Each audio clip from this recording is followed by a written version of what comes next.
Alhamdulillah, hari ini iftar di Masjid Jami' Tanjung Malin. La ilaha illallah. La ilaha illallah. La ilaha illallah. La ilaha illallah. La ilaha illallah.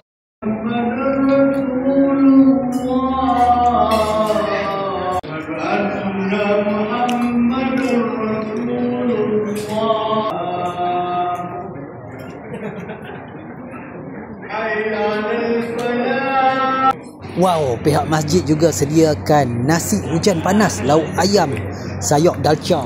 Sedap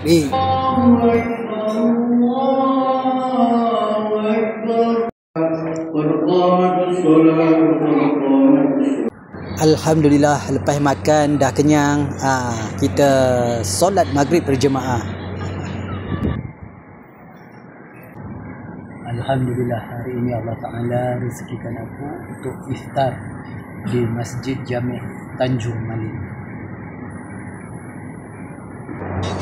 Alhamdulillah, hari ini singgah dekat Masjid Jami' Tanjung Malin. Jumpa sahabat lama. Tengok, dah berlain dah sekarang penampilan.